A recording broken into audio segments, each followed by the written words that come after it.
Today we're at a brand new wedding show to hit the bridal industry, the Luxury Wedding Show here at the Saatchi Gallery, and we're going to be interviewing some of the top names in bridal.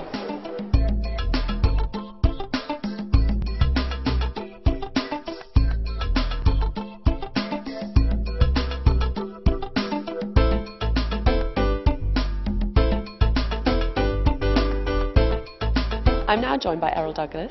You have styled the catwalk, the hair trend today. So could you talk me through the looks you've created for the catwalk? The catwalk trends today was really exciting because it's a combination of lots of designers. The hair was supposed to be, or was, quite fluffy but very kind of soft waves. There was nothing structured about it. So the real thing is like unproduct. One of the biggest things at the moment is dry shampoo. All that bedheady type of thing is still quite cool, but very unstructured hair. Fantastic. And do you think fashion is filtering through to bridal trends? Yes, fashion and bridal trends to me are ultimate because even though we have a shop in Knightsbridge, the bulk of our income is brides. I would say we probably have about 3 to 4 a month. And the good thing about that is it's the whole preparation. It's not just a last-minute.com thing. You know, we're preparing it from start to finish with colour, obviously making sure if they want hair pieces, because if a bride's getting married, they can have extensions as well. So the trend is, you know, really, really huge. And so how far in advance should a bride come to see you before her big day? We always say at least about 6 to 7 months. It's a nice run-up to obviously your big day. It's good to come in because we do quite a long consultation, but then again it's good to come in with lots of ideas, come in with a telephone, iPad, digital phone, camera, so you can take lots of ideas. Should a bride obviously be mindful of latest trends, but should she stick to her style? I think the most important thing with a bride, they should stick to their style, but they should have a rehearsal as well. Don't just ad-lib the hair, but don't be talked into something which is really elaborate. So yes, go for something which suits you. Be careful if your groom or husband-to-be is tall. Don't have a hairstyle which is overpowering. And you know, most designers will say that to you who have got heels. Don't overpower your groom.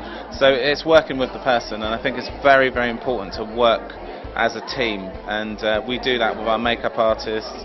I work really closely with designer because we always get involved with, not to say I'm designing a dress, but we have to know what neckline and if it's kind of over the head or she can step into it.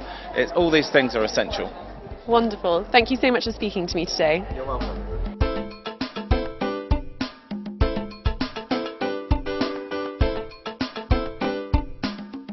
I'm now joined by Hannah from Vivienne Westwood. Hi Hannah. Firstly, could you talk us through Vivienne's new collection? Okay, so we've just launched the Gold label. Autumn Winter's in the shop, but we had the Spring Summer show in Paris. But here today we're showing our bridal wear. For the bridal wear, it's a made-to-measure couture service, so they're not current collections, they're classics and they run throughout seasons. So did you use an archive as the inspiration for the collection?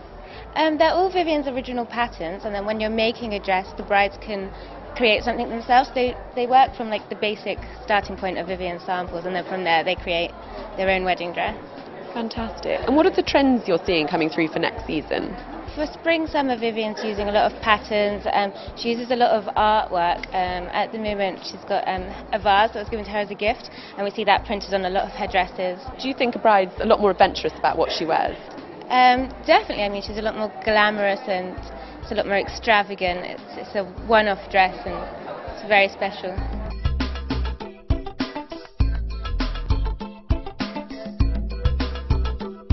I'm now joined by Gerald from Eden Ravenscroft. Gerald, thank you so much for speaking to me today. Absolute pleasure, of course. Yeah. So firstly, could you talk us through your new collection? Yes, I mean, Eden Ravenscroft is London's oldest tailors, been going since 1689. And we cater for everything from morning wear all the way through to suits. We do bespoke tailoring, we do off the peg, so we can offer any option for the groom to be. From very formal, if I can show you some ideas here, we've got sort of morning wear, with a pale blue linen waistcoat, ideal for sort of spring-summer weddings, so it's a little bit warmer, so you don't want something too warm to wear. But we're also getting people asking now about white tie, which is to the left, ideal for an afternoon or an evening wedding. It's a very formal look, but it's a very striking look, and it can look great against the bride. Do you think grooms are going back to that traditional look? I think there is definitely a trend now back to that, back to the formality of it, but then adding a little bit of a twist with a coloured waistcoat of some description or the tie, which then complements through to the bride or to the bridesmaids and further on. So do you think a groom's also been quite adventurous about accessorising with a coloured waistcoat? I think that's the one area you can lift that traditional look and give it a little twist, and that's great. And we cater for all of that through from ties, waistcoats, shirts. We do bespoke shirts as well, so we can offer all sorts of options. And should a groom be mindful about the venue that they're getting married in and what they should wear? I think that's all part of it, yes. But I think the traditional look will always work well with a wedding, and it just brings it all together in a nice way. I'm now joined by David from Dior. David, could you talk us through the beauty looks? The beauty looks are very soft, bring femininity back into your wedding day, so keeping that Cinderella story with fresh sparkle. And do you think this is a look that's going to carry through to next season? Oh, definitely. When it comes to makeup trends, especially within wedding, there isn't a set trend that you want to follow. You want to keep the women looking fresh, feeling amazing and feeling glamorous, so go back to the old Hollywood aspect of liner, and soft lips is always a very safe option for a wedding. And a bride must always be mindful of her foundation. What advice would you offer? I would say always find a foundation that sits really well on a complexion, and it's worthwhile getting an expert to match that colour for you so it falls in seamlessly. And what advice do you have for a bride who's perhaps not used to wearing lipstick? I would always go for something very fresh and very light. Lip gloss is a great alternative. We also offer a range in Dior called our Dior Addict lipstick, which is a lip balm texture with a gloss finish and a soft look to the lips itself. And practice. Get a good makeup aspect onto the complexion before your wedding day. Feel the makeup on and get used to that soft elegance to your makeup. So do you think a bride should always have a makeup trial? It's worthwhile, definitely. Again, it gives you a scope to change the look or to alter the look closer to the time, but it's really worthwhile with getting that trial and seeing the finished result for yourself, because again, it's really important on your day to not only look amazing but to feel amazing. So therefore, make sure that every aspect is tailor-made. Wonderful, thanks David. You're welcome, thank you. I'm now joined by Astrid Joss, shopping editor at Brides magazine. Astrid, thanks so much for speaking to me today. That's okay. So you've been styling the catwalk here at the Luxury Wedding Show. Could you talk us through the key looks that you created? Well, there's several quite different looks because we've got lots of different designers. So we've got a very ethereal yet incredibly romantic look from Temperley. One of the models walks out with no shoes on just to give an air of relaxation, which I think the collection's very much about, despite being heavily embellished. Then you've got Candy Anthony, who's a very 50s Jackie O, totally stepped back in time with amazing 50s skirts and little pillbox hats and cute veils and sweet little posies. And then, of course, you move right on to something like Brown's Brides and some really beautiful big ball gowns by Peter Langner, Monique Willier, Vera Wang, Marchesa, but are very intricate and beautiful. And then the jewel of the crown is Westwood, and that is stunning. That's really beautiful. We've got some really sort of mad creations, yet saying that very, very wearable. And in fact, one of their most wearable styles is probably their last dress, which is red. And even though it's red, it's actually a really, really beautiful classic style. Fantastic. So what bridal trends are you predicting for next season?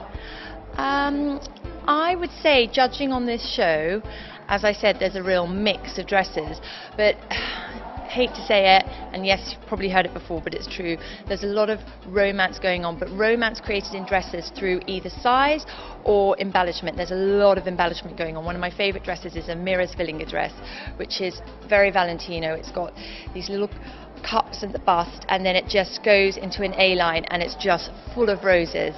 And it's a simple A-line dress, but all the beading and all the roses on it is just, it takes your breath away.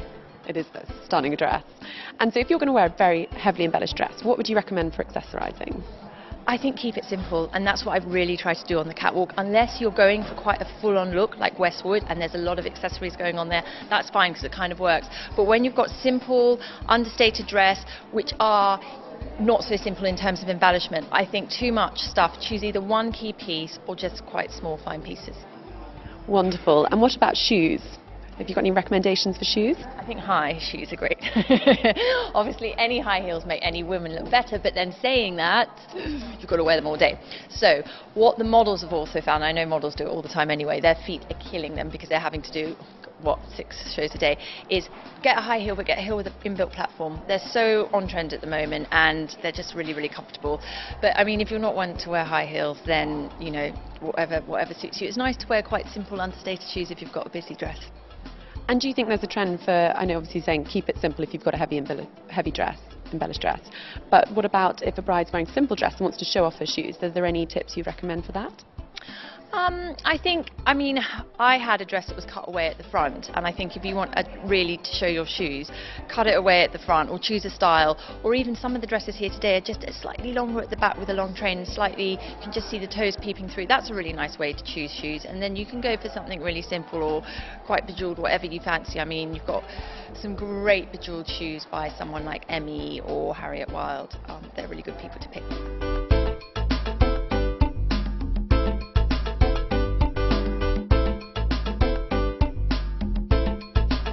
I'm now joined by Helen from Fashion Retreat. Thanks for joining me, Helen. Thanks, Ella. Could you talk us through the concept of Fashion Retreat? Fashion Retreat basically replaces the spa experience. So it's luxury 5-star accommodation, but it's bringing styling experience rather than spa.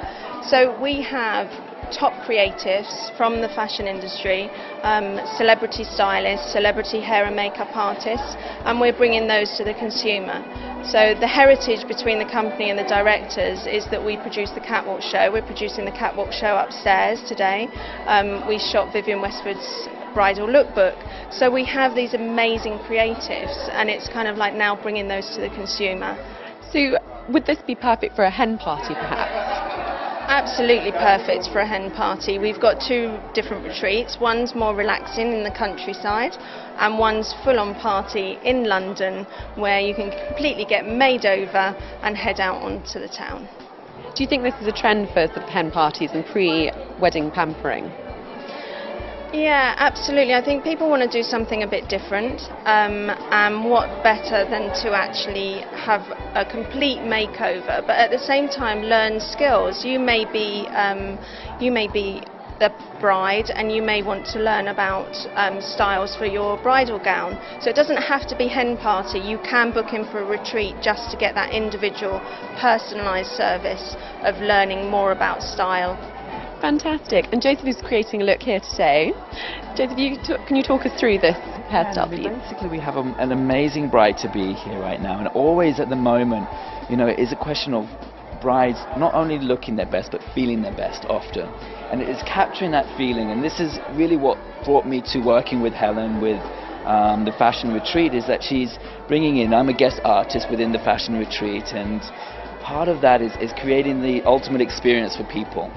Unless you're a movie actor or model, generally we're behind the scenes and always looking after other people. And the retreat is about making them, one, feel confident, about inner confidence that we rarely have when the camera's in front of us. How do we pose? How do we look? You know, how does my hair look? And it's giving them style secrets that come from the top end of the industry, and giving them those secrets and making them understand them and enjoy them. So particularly in this look, we know what we have is, you know, we're going for something soft, something that's elegant, but also taking into consideration the guest features. This is so important, not just to put the hair done and dusted. You have to take every element, and this is part of the Fashion Retreat that we do as well. We look at the whole structure of that person, and we look them down, we strip them naked in that sense, and really trying to discover who they are and bring the best out of them. So, you know, along those lines, and today we're doing like little tasters of just making very simple ideas and 10-15 minute creative hair ups, and showing how easy it can be and how fashionable it can be, and how unscary it needs to be, you know? Are there any hair trends that you're predicting for next season? I think with the new Keras treatments that are coming out, everything is about still having a lot of texture, but a lot of smoothness and healthy hair. You know, we've gone through a stage of ironing everything out and everything being straight, and we've gone through a stage of everything being curly. Everything now is about healthy texture. and creating that inner beauty. It's very poetic. It's very, as I would say, it has a great kind of raw, smooth element to it, and that's what I'm enjoying. And everyone that's coming to me at the moment, we get to work with texture, but it's not just backcombing, it's not just making the hair put in place, it's not a lot of hairspray, it's really just making the most of the hair and giving it a healthy, nutritious kind of flow and glow to it.